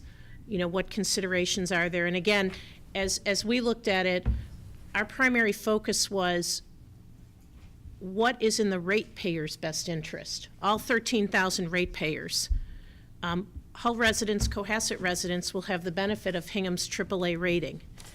And the general obligation versus revenue bonds, there are some different requirements with respect to covenants, other things. But again, the primary factor that drove our decision was the impact to the ratepayers. And it's our thought that the establishment of the revenue surplus, which again, $4.9 million on a revenue base of 13 is about 40-something%. I think about that in AdCom terms as from day one, the water company will have a 40% fund balance. I see that as a way to mitigate the risk that this would have to lean into the town. And again, over the life of the country club, and Sue, how long have we had the country club? It's been a long time. The total 86, number I of think. the total number of times that the Hingham the total amount of money that Hingham taxpayers have had to invest into the country club over the lifetime of that was $700,000. Plus, I guess I would say, I think it's, you're right, it's an enterprise fund, but it's a qualitatively different enterprise fund, right? We're talking about a seasonal, Right. discretionary activity. This is unless you have a well, you are signed up for water. Yeah, I'd also point out that just a fact, again, that helped inform some of these decisions. Right now, if you look, we are withdrawing sort of 90% of the allowable limits of withdrawal from the aquifer. And if you look at the revenue base of the water company, it is a very stable base. It is, as Karen mentioned the other day, in this community, we're a community that pays its bills. The way I kind of think about buying the water company, it was an analogy that a friend of mine used. He said, it's almost like you're buying an apartment building where all the apartments are rented out forever. And so in the case of the country club, where some of those deficits have occurred because of rain, because of the seasonal nature, the predictability of the revenue base is one thing that I think makes this an appealing private investment, and that, again, we think will provide some assurance that while general obligation bonds are backed by the full faith and credit of the town, we believe that the risk to the town, we've taken steps to mitigate that. And I would also say that risk would be a timing issue, right? Because you might have an event in one year that might cause a dip in retained earnings, but then that would inform the rate setting for the following year. So, yes, but it would be out of pocket the town would be out of pocket, but only for a certain period of time. Because, and again, I think because of the enterprise fund construct, it allows us to capture those costs and continue to make the enterprise fund responsible for those costs on an ongoing basis. For it to hit tax dollars, it'd have to be a retained earnings deficit, so not just an operational loss, but you'd actually have to exceed that 4.9 million fund balance in the bank. And even if it hit tax dollars, which seems extremely unlikely, the rates could be increased commensurately, and the tax dollars would then be repaid the following year out of the enterprise fund. That's exactly right. So the likelihood of any involvement of tax dollars is extremely rare and would almost immediately be repaid. Dave? Bob made my point. I mean, I think the retained earnings buffer is the critical point. You're not talking about an annual, I mean, there are no retained earnings buffer to speak of at the country club here. You're talking about a Right. material amount of money, and Right. it's a big deal. And I would also say if something catastrophic occurred, you know, again, or something really significant, that would be the type of thing where we might want to borrow. We might want to issue debt to do that. So I think of $4.8 million is a lot of debt service. Yeah, yeah. And, you know, right, the capital reserve is something that we look at when we've looked at other projects, like I think of Lincoln School. And so we took over Lincoln School, and we've been trying over time to build that capital reserve, and it's not easy in that context. And so the issue here is, you know, we're not changing things for people. They're at the same rate that they were at, but it's allowing us, you know, to provide some greater protection in the operation of the enterprise. Nancy? Again, thank you all. It's a tremendous amount of information to swallow. I had a question about the map. Is this map something that changes a lot over time? Is there a lot of experience with that we can look back on the history of towns doing this and saying? I think, you know, my research suggests that there were a flurry of purchases like in the late 1800s, you know, so think of it. Towns started out like this town where people had wells. And as growth expanded and people were moving away from a direct water source, they had to get water somehow. And Tom Carey actually came and spoke, I think, like in August, and he said there was, I don't know, some historic document that talked about people getting up at town meeting and they were afraid that the snakes of South Hingham were somehow going to creep through the pipes and pop up in their house on like Baxter Street. Thank you, I'll remember that at 2 in the morning. You're not afraid of snakes, are you? So I think there was this flurry, my sort of anecdotal research was, it looks like there was this flurry of activity. So the legislature formed these for-profit companies pursuant to special acts, as Mary said. Because of the essential nature of water, municipalities were given the right to purchase every single for-profit entity. And it looked to me like in the early part of the 1900s, a lot of towns were like, okay, we can do this now. We see that there are no snakes, so we're willing to take this on. And then it seems like that sort of, you know, then rolled forward. There was like a settling out of, you know, I think widespread municipal ownership with pockets of for-profit ownership. So, you know, one of the towns that transitioned early on in the late 1800s, early 1900s was Chicopee. And there were actually in the Chicopee area a couple of water companies that were competing for water that came together, and then the town bought them out. On a sort of more recent anecdotal basis, the Dedham-Westwood Water District came together in 1985, purchasing their company back from, I think it was like a Westwood Water or something like that.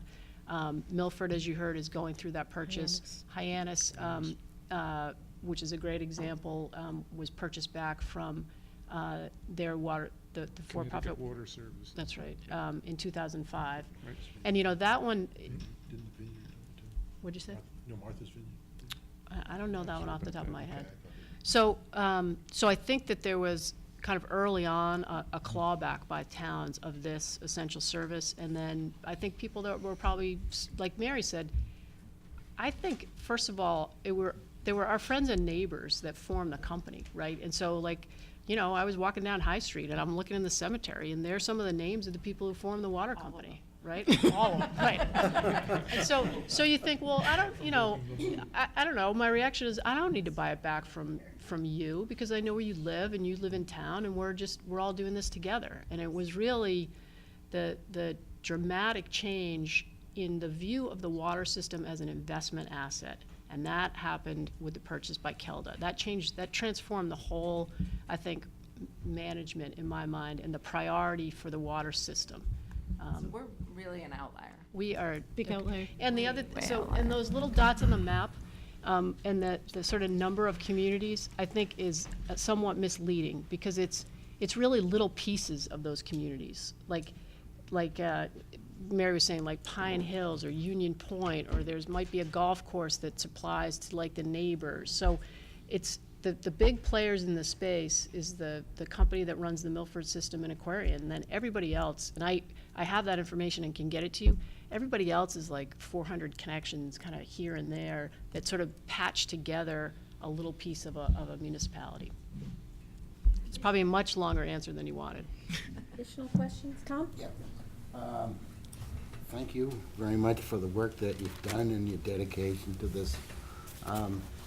Well, I am grasping to understand all the complexities.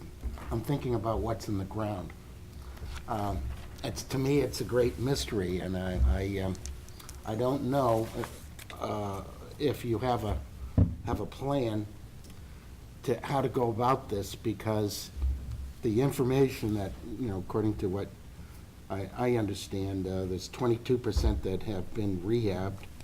41% of the projects didn't match up. How are you going to go forward? Because we've got wooden pipes, and how are things going to be prioritized so that there's enough in the budget to deal with more than just breaks and So incidents? right now, there's about 190 miles of pipe in the system, and the average age of the pipes is 63, 64 years. I think what we found over time, Tom, and we've, again, through rate filings and information, our observation is that there's, Aquarian has done a number of capital improvement studies. A group, Tata and Howard, they did one in 2005, in 2009, and in 2014. Aquarian did a CANU study, which had to do with water mains in, was that 14, John, or 16? 2016. Our observation is there isn't a lack of capital studies. It's the follow-through on making the capital investments where the wheels have been coming off. And so, for example, you'll see Whitcomb Avenue. In 2005, it was a top priority for replacement. In 2009, it was a top priority for replacement. In 2014, top priority. When we resurfaced the road as part of the accelerated road building, it wasn't touched. One of the first MRAM listings of streets that we got was calling to do Whitcomb Ave in 2020 under the 5-year moratorium. So I think what our conclusion is, it's not so much the studies, it's the implementation. And what we think is happening here is, again, and I've said this before, a lot of us have worked in some ways for for-profit companies. I've worked for 2 Fortune 50 companies. It's not that the company is bad. The company's priority is to its shareholders, and that's your fiduciary responsibility. And I think what we see is that since our water company became part of a bigger corporation, there's this inherent conflict between the ratepayers that we have here and the shareholders. And, if you're a good corporate citizen, you take care of your shareholders first. And if you should do that. If you're doing that, you're doing a good job. The issue is there isn't a lot left over. And I would maintain that when budgets get tight, and we know this has happened in Hingham's history, when budgets get tight, what's the first thing you do? You cut your capital, right? Because you got to keep the lights on, but you cut your capital. So what we would propose is that in year 1, we would actually implement the existing Aquarian capital plan that lays out capital requirements. But again, in year 1, we would commission our own capital improvement study. We would take the studies that have been done, but we would commission a new capital study that would lay out the priorities. our financial model assumes $2.7 million every year in capital. And I would observe that that is a higher level of capital spending than our water system has seen. And I think for us, we have a greater sense of comfort that it'll be $2.7 million every year. We have an old system, as you've said. There's a lot of work to do. It's hard to know kind of what's under the ground. We as ratepayers, folks, we're going to pay for it no matter who owns the system. So the question is, do you want to fix it sooner when it doesn't cost as much money? Do you want to fix it with dollars with interest rates that are lower than what we're getting right now without a profit markup? Or do you want to keep going with status quo? And I would say that those blue bars we saw on the screen, you know, one of my biggest worries is that if this system continues to have chronic underinvestment, we're all going to have to pay the piper at some time, and it's going to be a really big problem. So, you know, what we propose is consistent dollars, enough dollars, consistent spending, and a capital study that will help prioritize. We will not put a water main in every street we rehabilitate in Hingham. Doesn't make sense to do that. Just like it doesn't make sense to pave every road in Hingham at once. We do this on a measured basis. I hope that answers your question.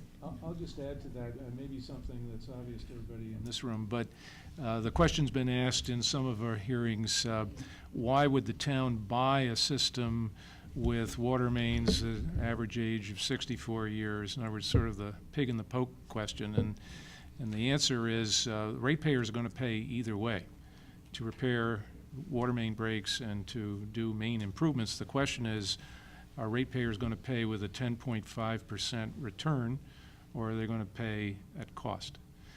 Secondly, just to add to what Mary said, the initial capital investment is $2.7 million per year. That number begins to escalate at 5% to accommodate the effects of inflation, as well as the borrowing rate escalates. So by 2049, I think we're talking about $3.7 million a year. Excuse me, I'm sorry, I'm hard of hearing, so I'm Sorry. following behind a little bit, but what, how does it escalate? There is an escalator built into the model I that see. basically Delivery. Okay. ups the amount borrowed by 5% every 3 years and ups the interest rate assumption for the borrowing by 25 basis points every 3 years. It's kind of the analogy in the financial forecast. You know how capital goes up by $100,000 every year? Because we basically said, look, the cost of this stuff goes up, so if we have to kind of let the costs go up. It's the same principle. Thank you for all of your hard work and thank you for being here tonight. I just had a question kind of dovetailing on what you asked, Tom, is about the infrastructure improvements, and specifically, you know, you have a very good idea of what water mains have been breaking in Hingham, and you have a history. What about the town of Hull, and what do you think their shape of their water mains are compared to Hingham? And if it turns out that they have way more problems than we do, how are you going to prioritize those first years of capital investment? So, couple things. The water mains in Hull are among the oldest in the system, and that's also where you have a higher preponderance of the smaller water mains, because when those water mains were first laid, Hull was a seasonal community. Hull actually instituted its own road building program at their last year's town meeting. So, you know, this question of coordinating capital repairs and coordinating with street openings becomes more important because Hull taxpayers are paying those dollars. What we would say is, and Karen said this, a ratepayer is a ratepayer is a ratepayer. It's in our collective interest to fix the water mains that are in greatest need of repair wherever they are. Because if they're leaking and if they're breaking, we're all paying for that. And what we've sort of said to the residents of Hull is, look, we're all going to kind of rise in this together. But I think that based on the age and the size of the water mains, there's a lot to do in Hull, and again, that blue bar graph is not just for Hingham, but it includes Hull as well. Mary, it's kind of a corollary to Tom's question, too. I don't think the subject of unaccounted for water has come up tonight, and I think it would be beneficial for people to get at least the executive summary. Unaccounted for water. Who knew what that was? Basically, it equates to water that is lost in the system that doesn't make it to ratepayers, but is pumped from the water treatment plant, supposedly, that should get to us. That number is a self-reported number. It is tracked each year, and there is a DEP listing that shows the unaccounted for water, which is different than non-revenue water. We won't go there yet. But basically, that number has varied up to as much as 23% a few years ago. It began a decline.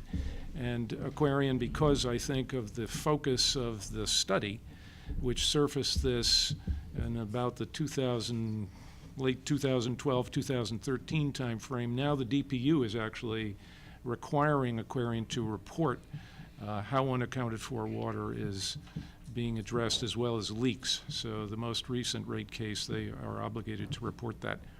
Aquarian has gotten through 2017 the unaccounted for water to, I think, 16%. The Mass Department of Environmental Protection standard for the Commonwealth is 10%.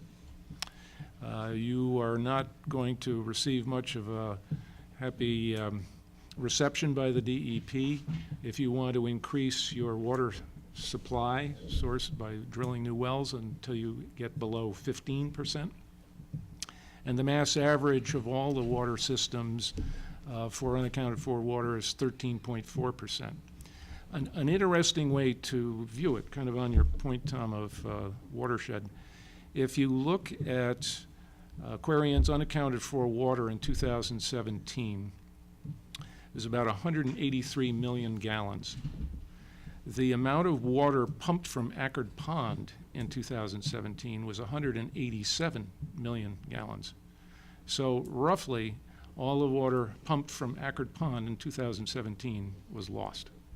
And in the environment of the stressed Weir River watershed, I think that's something that really does need to continue to be improved. Secondly, when you improve the system, have fewer leaks, less unaccounted for water, actually over time, your operations and maintenance costs will decline, they'll diminish. And the Hyannis water system that Karen and I and Tom traveled down to visit, when they acquired the water system from the privately held Barnstable Water Company, the unaccounted for water was, my recollection, around 16%. In the 13 years that they've now been running the system, they've gotten unaccounted for water down to 6%. So with good attention. With a similar accelerated capital plan that we would propose. So, you know, I think the kind of gratifying thing for us was to say, wow, this can really work. You know, to Mary's point, if you sustain the investment and you do the work, the results, you know, speak for themselves, and I think we have that example in Hyannis. Additional questions from my colleagues? Okay. We have some additional time, and so I think we'll take some questions and comments from the audience. In the interest of everybody being heard, I'm going to ask folks to limit the remarks to 4 minutes. And Julie is going to time for me, because I'm not good at doing 2 things at once. Come on up and tell us who you are, Andy. Great to be here. Andy Shafter, 32 Middle Street, Hingham, Massachusetts. So I've been thinking about this a lot because I've had the pleasure of being neighbors of John Asher, so I've known about the story since about 2012. But if you were to ask me today, would I buy the water company? If you were to ask me today, should we buy the water company? I would probably say I don't know. If you ask me, are we supposed to buy today? I would say no. And the reason why I would say that is in the big scheme of things, we've actually made some progress on our water supply. Mary noted at the town meeting, or the thing on Saturday, that our unaccounted water has gone down. Our rate increases haven't been as much. So if we actually go ahead today and buy this water company, we lose all that leverage. So that's one thing that has occurred to me.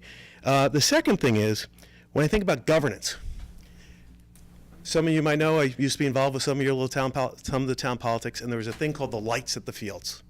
It took us 20 years to get, 20 years, basically start to finish, to get the lights. This we started in 2012, so it's been about 7 years. Still a lot of excellent talent here. Ed and John are brilliant. I thank them for everything they do. But by the time we came to town meeting with lights, everything, every single I was dotted, every T was crossed. There was none of this day one outlook of what we're going to do there. I'm not saying we can't do it. Hingham is very, very lucky. We have brilliant people here. But in terms of that, we don't have it all wrapped up. And then the third thing to me, which in my opinion, the risk does not justify the rewards. What I mean by that is, Ed pointed out, we're going to save $48 million over 31 years. We've heard that it's 13,000 connections. 13,000 connections divided by $48 million over 31 years is $119. So we're going to spend $105, $6, $7, $8 million for $119. When you looked at John's chart, that the average water bill is $730, and under our plan it goes to $825 or $835. Under their plan it's $880. $55 for that doesn't justify to me. So that's why I think we should take a deep breath. In terms of overall bills, in my opinion, and people who know me, I'm broke because I had 4 kids in college last year. So my water bill is really a rounding error. But if you were put it in very specific terms, if my property taxes were $10,000, my water bill is $600. It's 6% of my property taxes. My electrical bill is 16%. My gas bill is 14%. So that's $1,600, $1,400, $600. My property taxes are $10,000. Going up $55. Not to say it's not a big worry, it's not a concern. It's not my top priority. I will say this though, water is very important. I don't think we value water enough here in the United States. If you go to Switzerland, they charge you for a glass of tap water. So I'm a big believer that we need to do something, and I don't know all the buzzwords of aquifer and all those things, but I would like, I do think water is very important, but I don't think that doesn't mean that our friends at Aquarian aren't going to work with us. Eversource is a $22 billion company. It has tremendous amounts of resources. We have brilliant people here. They have $22 billion company. And one thing also I'd like to say, when we have some statistics up here on bond ratings, Eversource bond or Aquarian is A+ at the senior secured. Revenue bonds would be senior secured. They are rated A+, outlook negative by S&P. They are Baa2 by Moody's, okay? So you're cherry picking the lower thing. When you also say a 2.5% difference, that's a tax exempt rate versus a taxable rate. Public corporations do get, does that mean I'm done? Yeah. Okay, great. Thank you. Thank you, Andy. Would anyone else like? Anyone else like to ask a question or make a comment this evening? Okay. Yes, sir. Just because I'm not talking doesn't mean I'm not thinking. My colleagues have informed you brilliantly, as has Mr. Asher and Mr. Siegfried. I take exception to what Andy Shafter said about this effort. This hasn't been something that we just started in 2011, 2012. This has been an ongoing effort that the town, in one form or another, has been taking for quite some time. As I said Saturday, we've gone as far as we can go without taking this next step. But the situation with respect to the water company is serious, and the only way to effectively address its importance is to get into that infrastructure, improve the system, make it work. We're butting right up against our draw limits, and that's not going to improve. the fact that, we literally have unaccounted for water loss, the equivalent of Aquid Pond Draw, that has got to be sobering to everybody in this room that just heard that statement. That is a very real problem, and I just urge you, you've gotten the nuts and bolts on the money end, you've gotten the governance, we've been refining this message continuously and will continue to do so as we travel to Hull. We will make our points, we will advocate, but this is clearly the move that we need to take, and we need to take it now. Paul? Big sigh, okay. Advisory committee members, we've heard a lot of information tonight. There's a lot of information on the web. I ask you, between now and next week, when we move to the hearing, if you find you have additional questions after tonight, would you please direct them to Victor, so that Victor can get answers for us, and we can be well-informed and as up to speed as we need to be as we move forward on all of this. Just a reminder to everybody that the advisory committee acts as a committee of the whole. We act in concert. And our agreed-upon protocol, the way we handle all of our work, is that we assign liaisons, and the liaisons go out and turn over the rocks and kick the tires for us and do the really deep dive work, which is exactly what the Water Company Subcommittee is working on right now. There are point people to chase down answers. So we want to continue to use that process and to funnel questions through them.